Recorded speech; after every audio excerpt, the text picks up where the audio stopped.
In episode 146 of the Guitar Music Theory podcast, I answer more listener questions about chord tones and extensions, the song White Rabbit, playing with injuries and hand limitations, and more.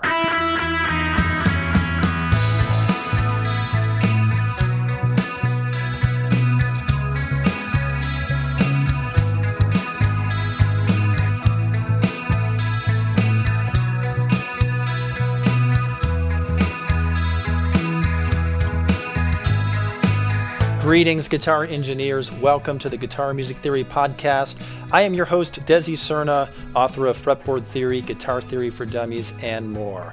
And today I'm going to answer listener questions. I've got questions about chord tones and extensions, the song White Rabbit by Jefferson Airplane, playing with injuries and hand limitations, keeping track of measures while soloing, applying pentatonic scale patterns, and reacquiring your chops after taking some time off. It's going to be a great discussion. I'm going to play some fun things for you. But before we get started, let me direct all of my podcast listeners over to my website, guitarmusictheory.com. Answer the question I ask you about your playing, and I'll send you free custom video instruction that is calibrated to your current level. Whether you're a beginner still needing to learn the basics, or you need help with playing bar chords, guitar soloing, finger picking, or you want to delve deeply into music theory, I have a free course for you. I can help you fill gaps in your knowledge and fill gaps in your playing so you can move forward and reach your music goals. Enroll in your free video course now at guitarmusictheory.com. You can click on the link in the podcast show notes.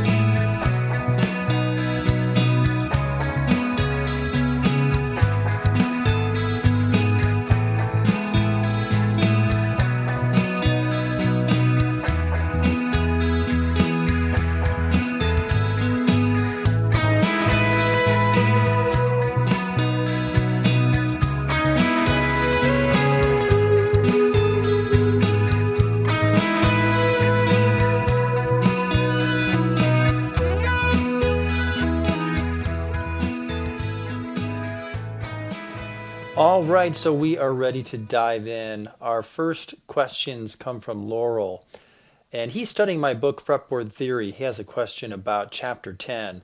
In Chapter 10, I show you how to add additional chord tones to chords to create chords such as sus2, sus4, major 7, minor 7, and so on. So Laurel says, regarding Chapter 10, what chord shapes do you recommend I memorize? I assume remembering all of the various chord shapes covered is unnecessary, but are there any essential shapes I should know? He goes on to say the most important ones seem to be the seventh bar chord shapes, the common open chords with sevenths, and a basic understanding of sus and add chords. All right, well, good question. So regarding Chapter 10, really, you just want to get to know the basic concept of how those chords are built and then learn some of the portions of the songs that I reference. And then you'll understand those types of chords when you encounter them in music. For example, if you understand why C add 9 is called C add 9 because a ninth interval, 1, 2, 3, 4, 5, 6, 7, 8, a ninth interval is added to the chord, then you'll realize when the same thing is happening in other chords as you play around the fretboard. And if you learn some of the songs that I reference in the Fretboard Theory program, that'll help things stick and you'll understand how that add 9 sound is used in music. And I'll give you a couple of examples here. Good Riddance, Time of Your Life by Green Day uses a C add 9 together with a G and a D.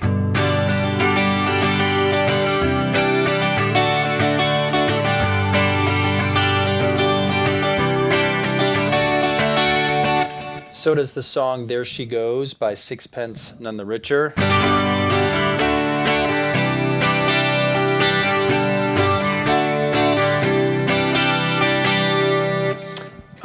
Every Breath You Take by The Police uses some different versions of it around the fretboard.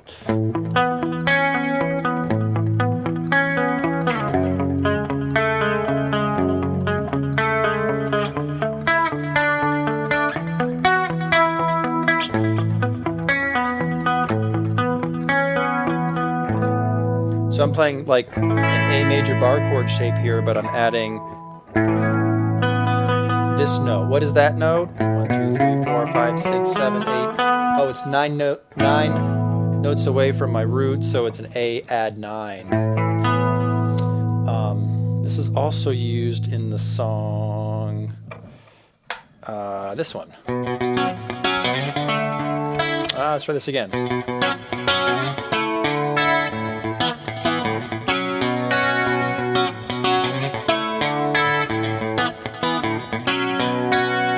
What I Am by Edie Brickell and the New Bohemians. So again, it's not like you need to memorize all of the chord shapes that I teach in Fretboard Theory Chapter 10. And by the way, I teach the same concepts in the video version of Fretboard Theory. If you're more of a video learner, it might be more helpful to learn that way. And I teach this stuff in Guitar Theory for Dummies as well. But it's not like I want you to memorize chord shapes. I'm teaching you to understand how chords are built and how you can take, a root, third, and fifth, and you can add other notes to it. Are you going to add maybe a fourth? Or maybe a second? Or put a 9 on top? Or a major 7? So I'm teaching you how these chords are built so you understand the concept. And then you can play some of the songs that I reference, and you can see how some common chord shapes get used in familiar songs. That'll help things stick. You're probably already using chords that maybe you just didn't know what their names were, or you didn't know why they were named that way. So you're going to understand that after I explain things to you. And then from there, it's like you will be able to figure this stuff out as you go and as you encounter different types of chords in music. So don't focus so much on trying to memorize a page worth of chord shapes. Instead, understand the concept and then learn how to play some portions of songs that use those type of chords. Now, Laurel goes on to say, he asks me which concepts are the most important to take away from the whole Fretboard Theory course. He says, are there any specific skills I should review before starting Fretboard Theory Volume 2? Well, this is kind of a two-part question. So first off, the most important concepts are the ones that apply to your playing and the music that you're performing. So if you're strictly a rhythm guitar player, then you're probably going to want to focus on chords and chord progressions. But if you're trying to improve your lead guitar skills, well, then you're going to want to focus on those chapters that deal with scale patterns and modes and their applications. And if you're someone that really is interested in everything, well, then I guess, you're going to focus on a little bit of everything. I was very intentional about not including music theory information that didn't apply to familiar songs. So there's not a lot of wasted information there. Everything that I teach is something that regularly occurs in familiar guitar-driven songs. So if you're looking to be a well-rounded guitar player, then everything's going to be important to you. That doesn't mean you need to master it all before you move on. You can learn how to use the pentatonic a little bit. You can learn how to use a little bit of the cage system. You can maybe understand how to play in one of the modes or something like that, and then you can kind of revisit that stuff over time. Sometimes, you just get started with a particular concept or subject, and then over time, as you play more and you're learning more songs, you start to connect the dots yourself, So I really want to get you thinking and understanding the fretboard so that things start to click and come together and make sense as you continue to play. Now, the second part of the question is, what should you know before you start Fretboard Theory Volume 2? So Fretboard Theory is divided up into 2 volumes, Volume 1 and Volume 2. That's the red book or the bluish purple book. And then if you have the video version of it, I have all the video segments for Volume 1 and the video segments for Volume 2. And they come together in a package when you buy the Fretboard Theory Video Pro Pack.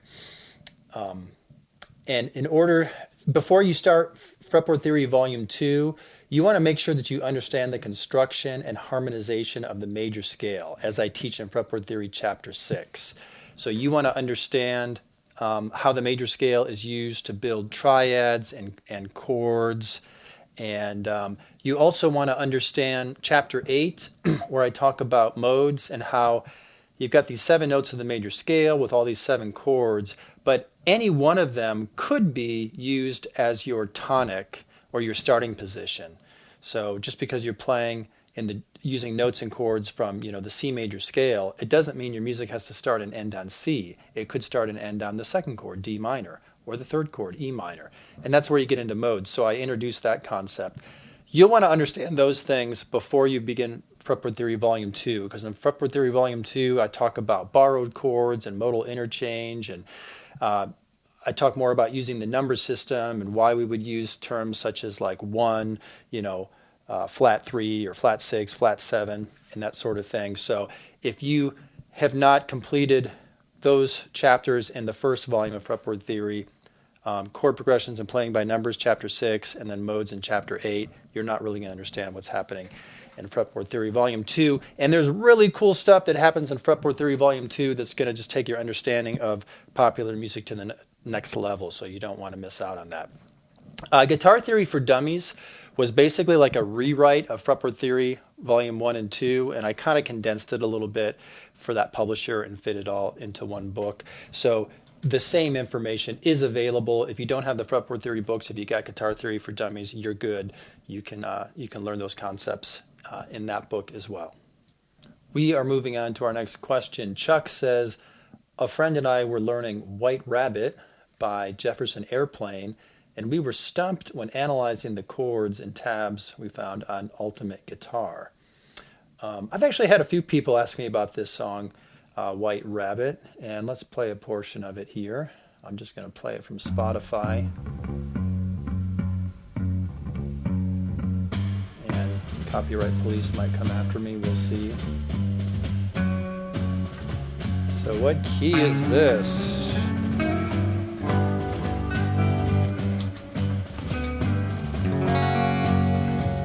So F sharp major to a G major. Okay, those of you that have learned some guitar theory from my books or videos, what key has the chords F sharp major and G major?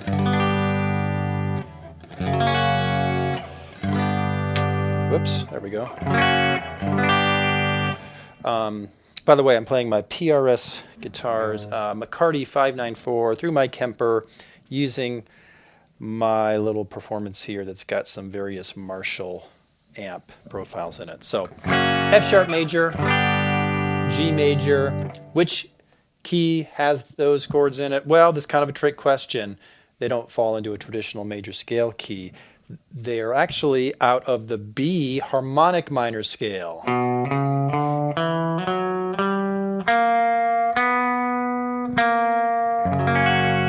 There's your F sharp major.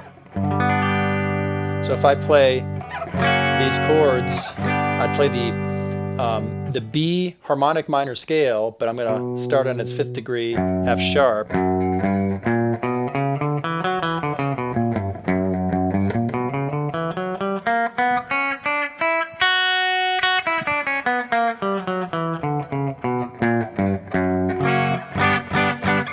That's kind of a mode of the harmonic minor. This is something that I get into in Fretboard Theory Volume 2. So cool stuff. That's why you want to make sure you understand the first level before you get into this more complicated stuff here. It's not actually that complicated.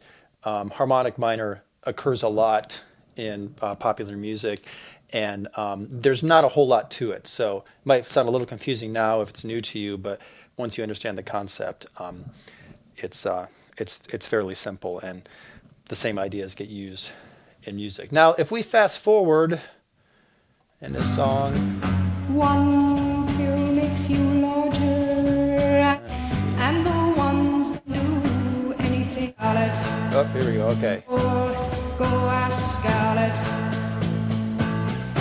when she's 10 feet tall. Now we have an A major. And if you go chasing. That was an A major to a C and a D major. So it's like, okay, how does this how does this fit in? So we were in like we were in a mode of the B harmonic minor scale. So I kind of hear this as a temporary key change. And, this progression here is so common where like if A is 1, then C is your flat 3, and D is your 4. So, this is stuff like, like your typical kind of blues chord progression. Think like Lagrange by ZZ Top,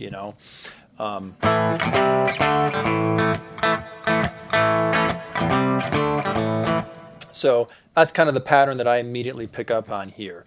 So this song is not based strictly in a major scale where it's sticking to strict major scale harmony.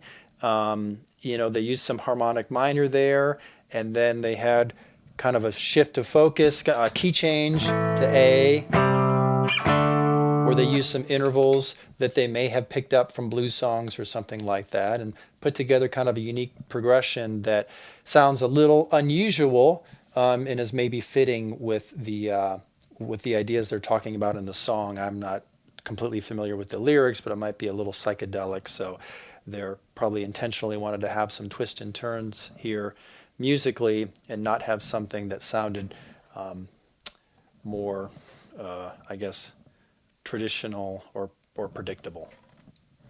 We are moving on to our next question. Josh says, I cut a tendon in my left pinky and I can only bend at the base, not at the first or second knuckle anymore. I assume this would prevent me from playing most chords, but now I'm wondering if I can work around it.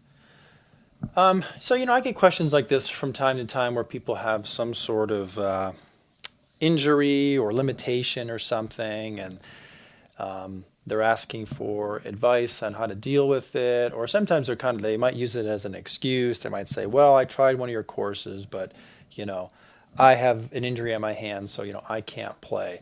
So the question is, can he work around it? And the answer is yes, absolutely. If you can't use your fourth finger, your pinky finger, there is so much that can be done with 3 fingers. In fact, you could play with 2 fingers. There's a very famous gypsy jazz guitarist named Django Reinhardt, and he had paralyzed 2 of the fingers on his fretting hand, his 3rd finger and his 4th finger, and he just used his first 2 fingers, and he was fantastic. Here's a little Django Reinhardt. This is called Minor Swing.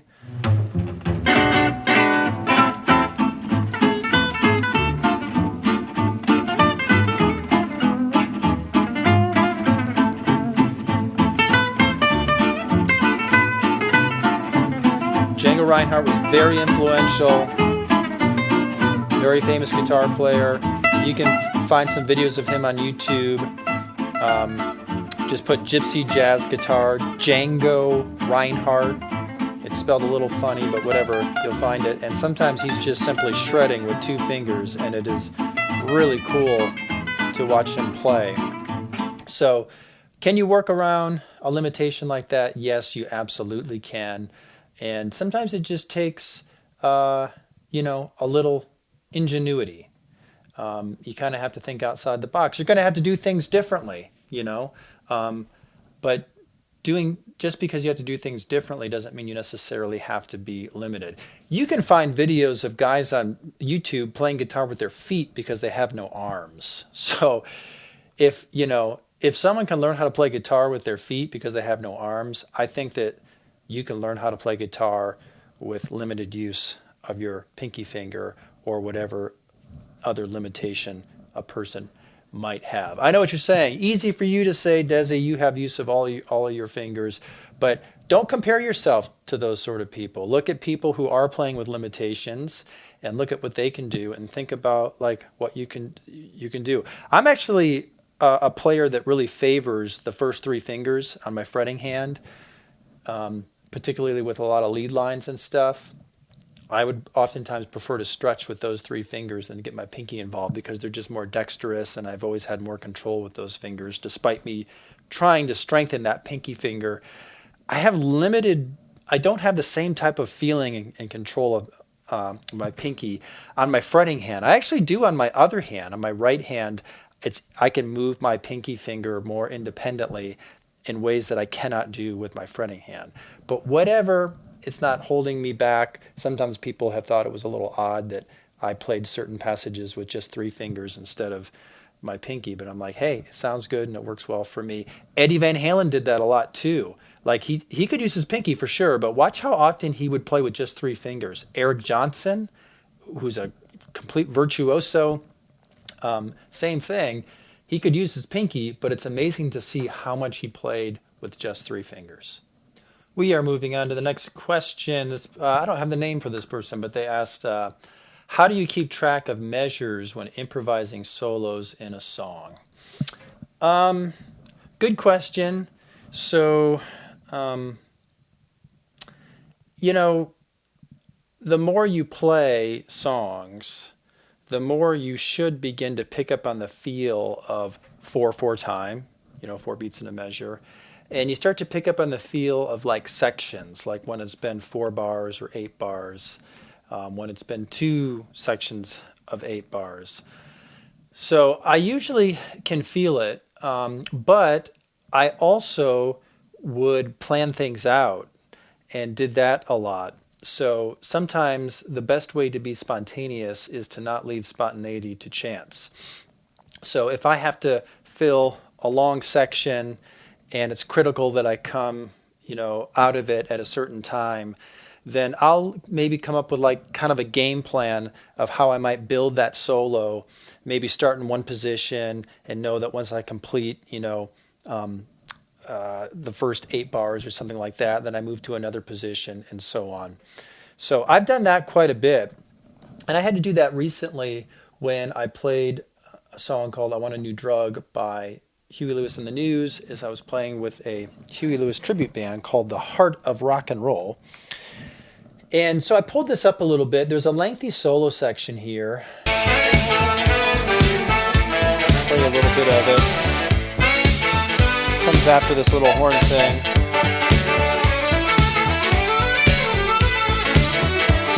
So it goes into this guitar solo.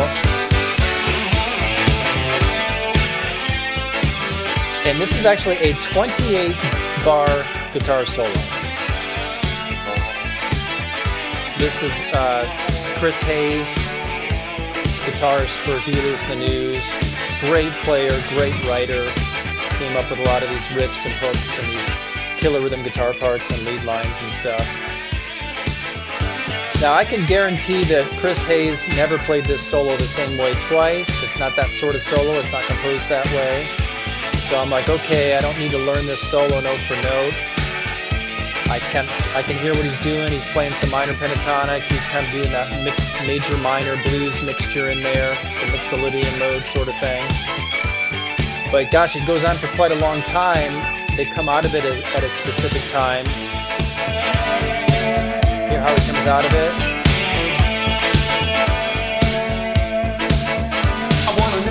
And then right back into a verse. So I was playing this with the band and they said, we're going to do the same amount of measures and we're going to be on a click track. So make sure you come out of it at the same time and you want to do something similar to what Chris Hayes does so we know the cue to come back in. So I'm like, oh gosh, well, no pressure here. So this is what I decided to do. So this is an A. And let's put this on here. So it's kind of like, minor pentatonic. Or I could put some major pentatonic in there. Or like the dominant scale. And some of that kind of blues major minor mix. So I thought, okay, let's come up with a game plan. So I thought, I'm going to start down here near the open position.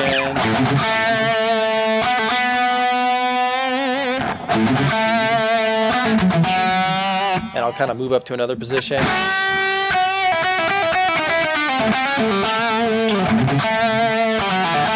And I'm like, okay, that's going to complete like the first section, or I think it's like the first 8 bars. And I thought, okay, let me move to another position now.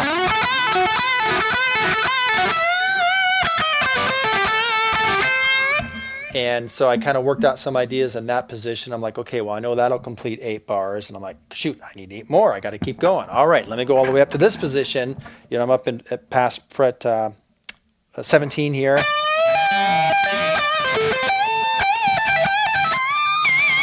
So I thought, okay, that'll give me 8 bars, and I can feel that 8 bars. But then I'm like, I got 4 more to go. He comes back down to this position and just kind of lets it ring. Plays something like that, and that's the cue that they know to go back into the verse. So I need to give that to them. So I'm going to mute the guitar on this track. I'm using a program called Moises, M-O-I-S-E-S. Mute the guitar. I'll show you kind of what my game plan was and how I kept track of the measures here.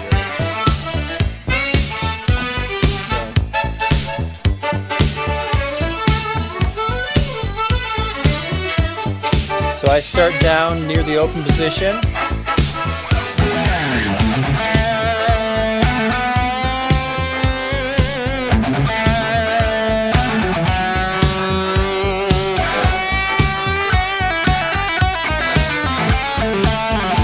All right, so that's 8 measures.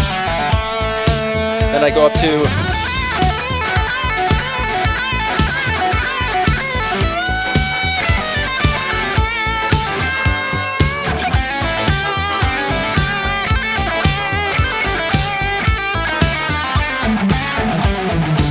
all right, 8 measures then.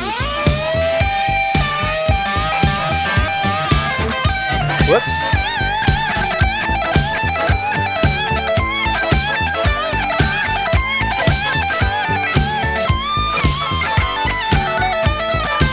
Okay, then.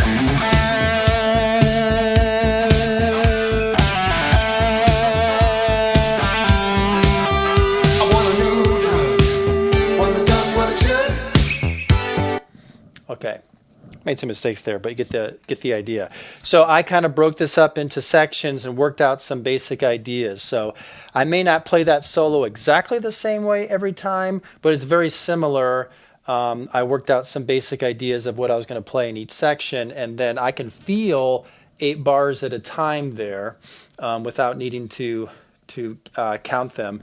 And I mean, if you had trouble counting them, you can also just plan out your playing, If you can't plan out your playing for a set number of bars, then how on earth are you going to improvise for a set number of bars? So if your goal is to be able to improvise for a set number of bars, but you can't do it, work on planning out your playing for a set number of bars. The better you get at that, then the more likely you're going to be able to do it spontaneously when you're dealing with, a typical amount of bars. If you're dealing with like an 8-bar solo or something, you should be able to feel that. This one's a little unusual because it's 28 bars, and for the last 4 there, I had to come back and play a certain part in order to cue the band and the vocalist to come back in. So that's how I did that on this song. I do that on other songs as well, following, putting together a little plan like that. So maybe you need to try that yourself.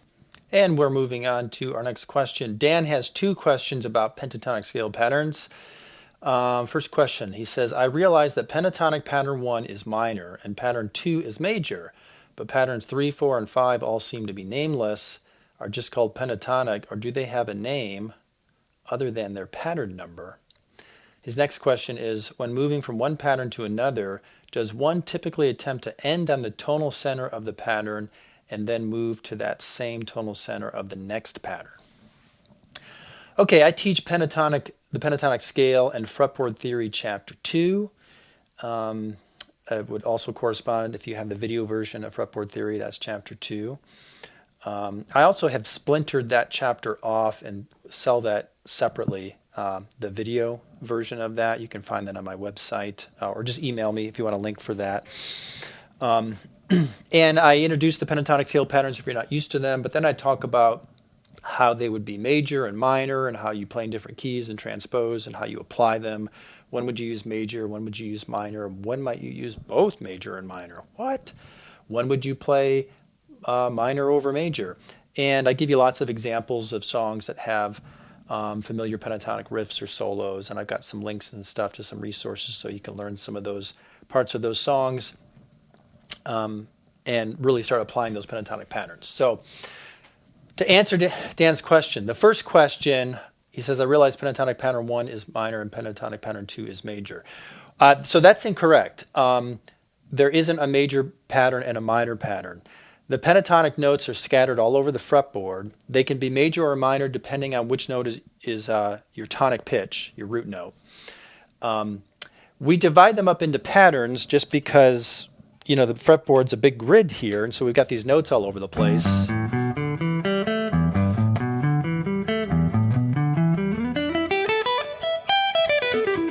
Yeah, they're all over the place, but they're all the same notes,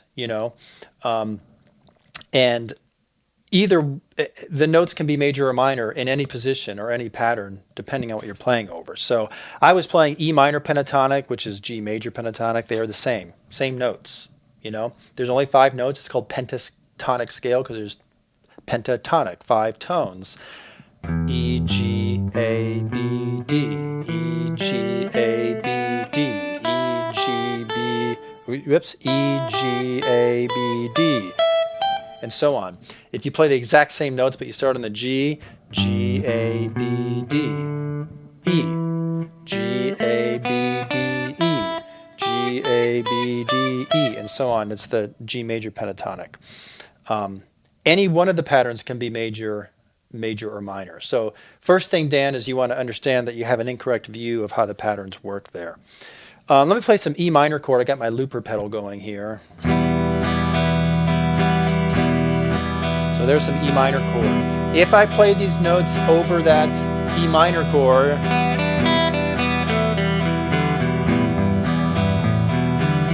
and I can play these notes in any order, any pattern, it sounds like E minor because your ear hears the E notes as the starting position in the scale.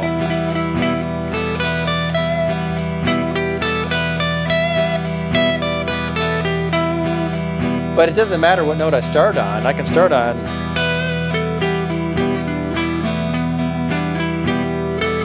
it's going to sound like E minor pentatonic because you're hearing it over an E minor chord there. If I do the same thing with a G chord,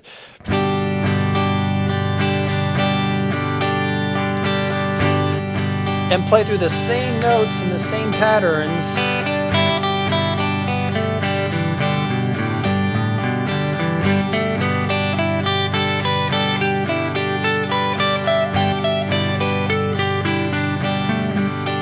now it sounds like G major pentatonic because even though I'm playing the same notes and the same patterns, now your ear hears that G note as the starting position. So it's hearing the scale from that note.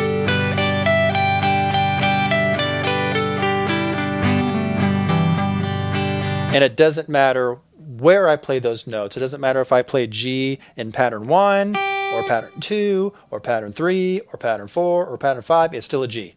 And it's the same so there is no major pattern or minor pattern.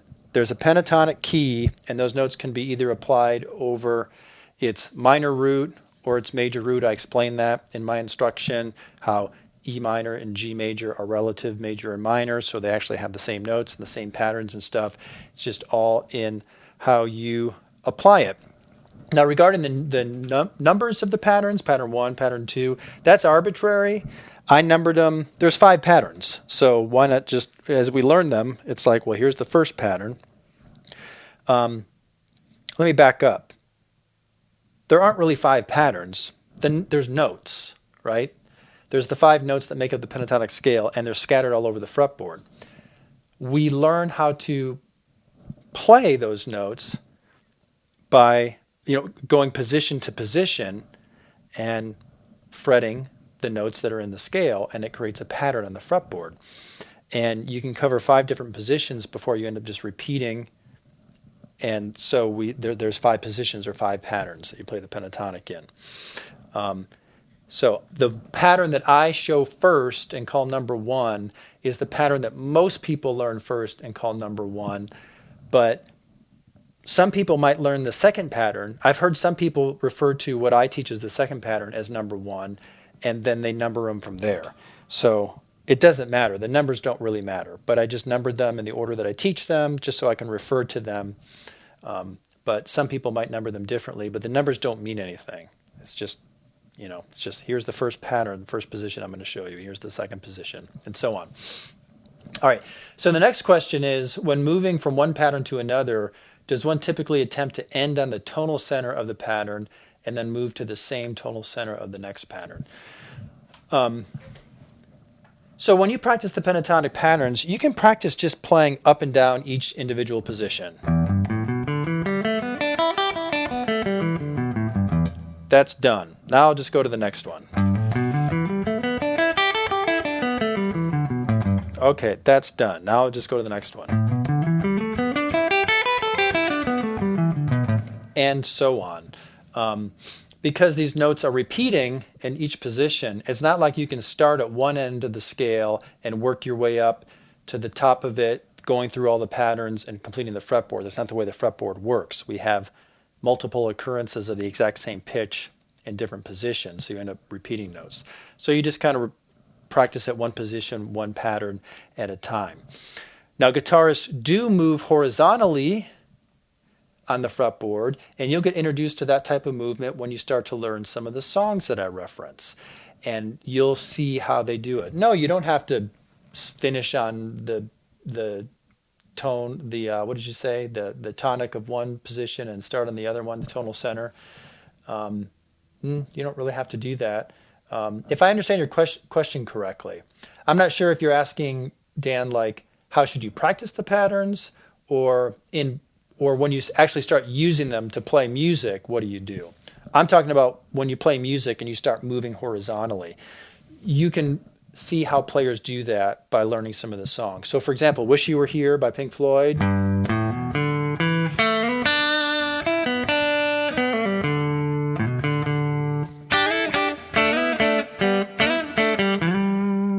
So I'm starting in my pattern 1, then I slide into pattern 2, and then now I'm back into pattern 1. In this case, I slid from, if we're going to think of this as G major pentatonic, so G, A, B, D, E, G, A. So I slid from the A into the B, into the D. Very typical movement to go from pattern 1 into pattern 2 like that. Another example would be something like Purple Haze. This is an E minor pentatonic. E is our root note here, and I'm starting in I'm playing first in pattern 4. Then I shift positions and finish in pattern 3. Pattern 4, pattern 3. So learning songs like that is a great way to see how the pentatonic scale is used and how you would move horizontally. Another great song to learn is Pawn Shop by Sublime. It's got this really fairly simple but cool pentatonic like lead part. Then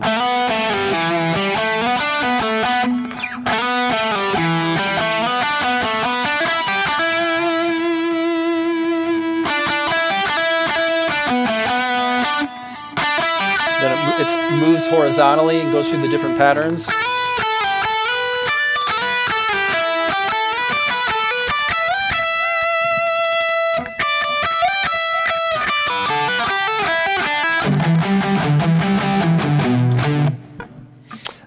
Cool song if you haven't heard it. Pawn Shop by Sublime. I reference it in my pentatonic instruction. Go to my website, guitarmusictheory.com, and just search for Pawn Shop, and I've got a free lesson on it with some tab. It's old and needs to be updated, but it'll still teach you the part. And it's a great example of just seeing how you can move horizontally, because I started in pattern 4, then I went into pattern 5, then up into pattern 1, then 1, 5, 4, 3, 2. I'm moving horizontally. So you can get introduced to the different ways that you can move horizontally. Another example of moving horizontally would be John Mayer, Gravity.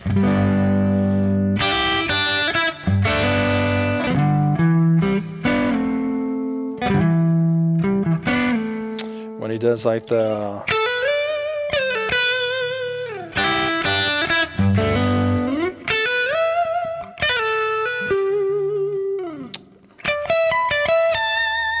So there's a lot of movement like on the second string here,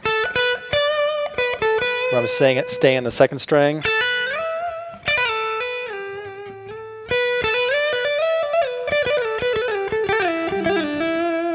Really neat kind of single string horizontal movement. So learn the songs that I reference.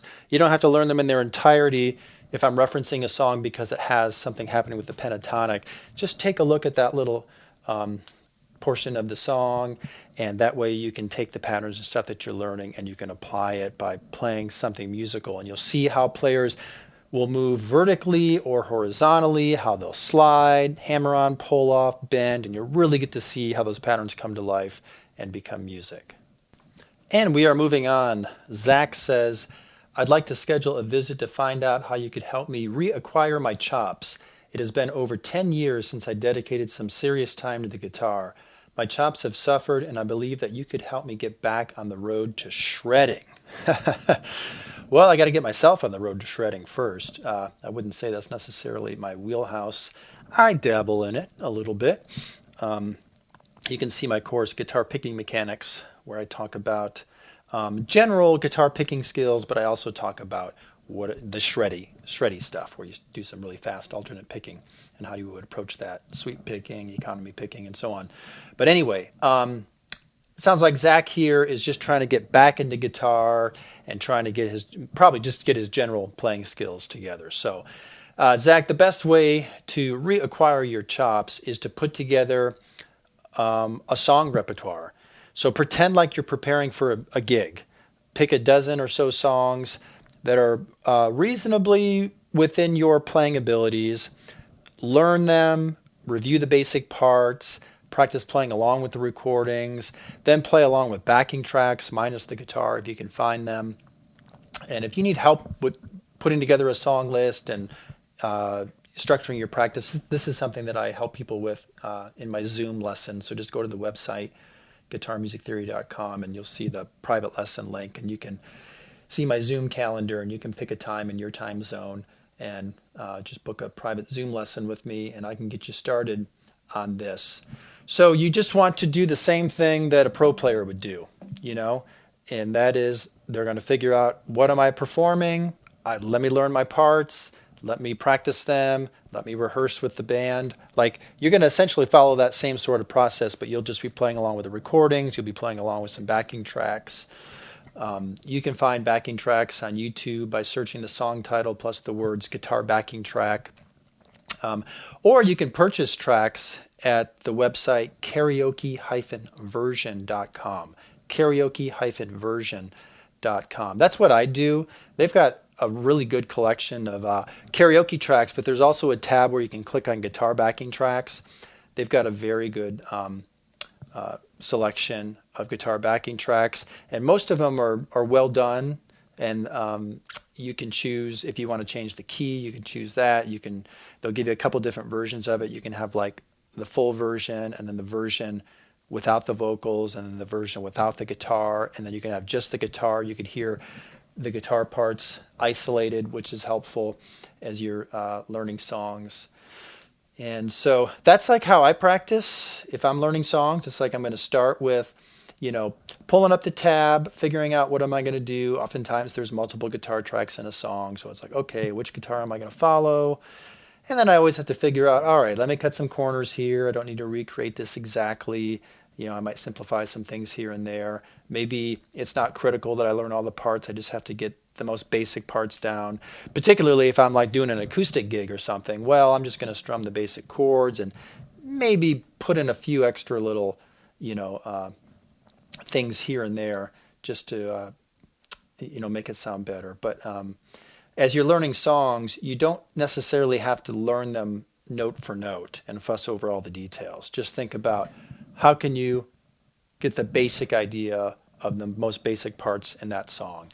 And so anyway, I play along, and then I like to play along with some backing tracks, kind of take the training wheels off, so to speak. Sometimes when you're playing along with a recording and the guitar is there as your guide, you don't have a problem. And then when it's gone, all of a sudden you forget where you are or what your part was or something like that because you were relying on hearing it and following it in the music. So next step for me is to take those training wheels off and play along with the track minus my parts. And lately, I've also been using the software called Moises, M-O-I-S-E-S, and you can import an MP3 if you have it. If you have songs in MP3 format, you can import it, and then it will separate certain frequencies by instruments. It's not perfect, but it's very helpful, and you can usually isolate the guitar if you want to try to hear what it's doing specifically, and then you can mute it, and then you can play along with the music minus it. So you might check that out. M-O-I-S-E-S, Moises, which is also my dad's name. So shout out to Moises Cerna, who is definitely not listening, because my dad has never had a computer, never had a smartphone, never used the internet. Yep, that's my dad.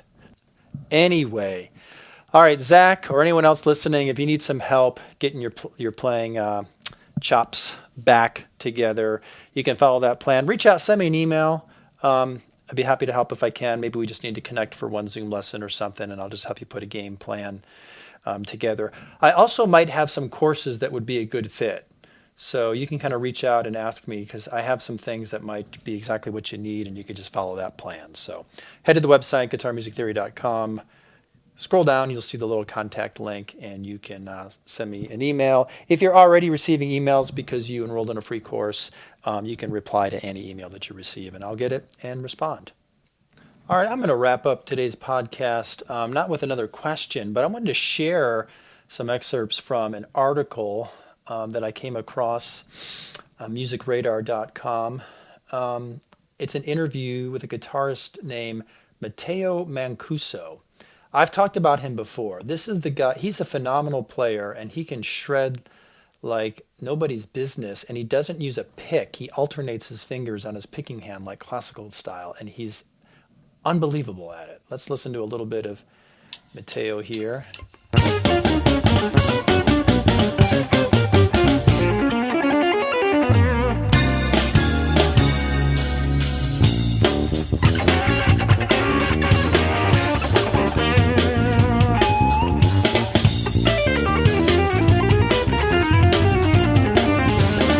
About that guy. Pretty amazing. So this article on Music Radar here, it's called Everything is Hard on Guitar. Matteo Mancuso explains why guitar is one of the hardest instruments to learn. I'm not going to read the whole thing, but there's some things that really just jumped out at me that I wanted to share with you because I think they might be encouraging. So this guy's like a virtuoso player, and he says stuff like this. He says, the guitar is a really hard instrument to learn. I don't want to lie, but I spend a lot of time on my instrument. I spend a ridiculous amount of time on my instrument because in order to play like that, and also in order to maintain that level, you have to play every day. He says you have to concentrate on technique, on dynamics, the touch, the tone. Everything is hard on guitar. Let's see. He goes on to say, I think it's one of the hardest instruments to learn. You have to achieve that kind of level where you are free on the guitar, where you can really visualize the neck in a really good way, and that takes time and takes a lot of time. And of course, I really emphasize visualizing stuff on the fretboard. So this guy's playing this like kind of almost, rock fusion style here, but he says he got started at the age of 10 and was into like Angus Young and Jimi Hendrix and all the classic stuff, and then he turned to classical guitar, and that's where he picked up his technique and discovered he was quite good at that and applied it to rock guitar, which is kind of unusual. Most rock guitarists don't shred by alternating their fingers classical style.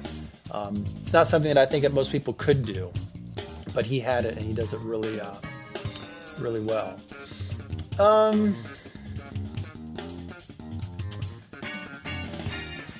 Oh, he goes on to talk about muscle memory. He says when you build your muscles and when the muscle memory kicks in, you become really good. And that is the sort of thing where sometimes we guitar players search for this pain, because when there is this pain, it means that we are improving in a way.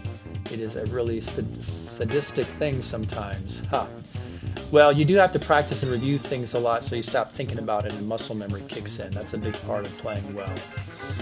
Regarding his practice routine, he says, I don't have a really rigid practice routine like arpeggios for 30 minutes, then scales for 1 hour.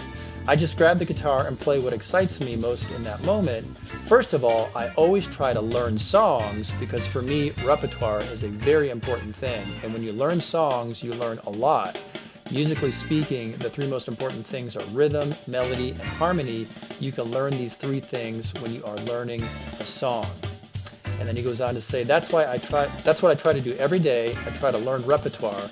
I try to work on my solos, of course. I try to work on my technique, but I like to work on these together. I don't like to work only on my technique or only on my legato or on my timing. I like to work on these together, and that's how my practice works. I try to play at least 2 or 3 hours a day. Sometimes I play more, sometimes I play less, but I try to play every day because consistency is the key. All right, well, you heard it there from Matteo Mancuso, a real virtuoso in my opinion. And of course, he's just echoing what I've been preaching forever, which is, learning the theory is important, working on technique is important, but you've got to work on song repertoire, and you got to practice everything in the context of a song so you see how those things get used musically.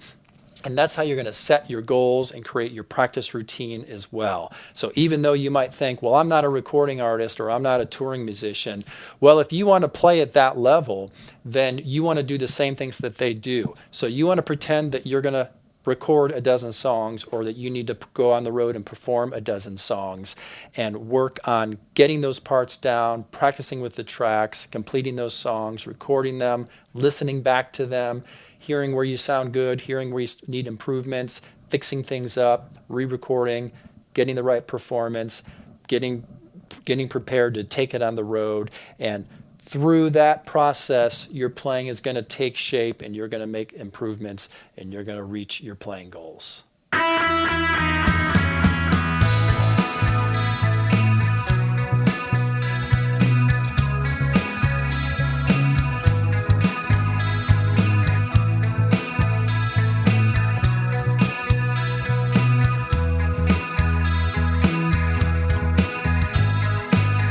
All right, podcast 146 is a wrap.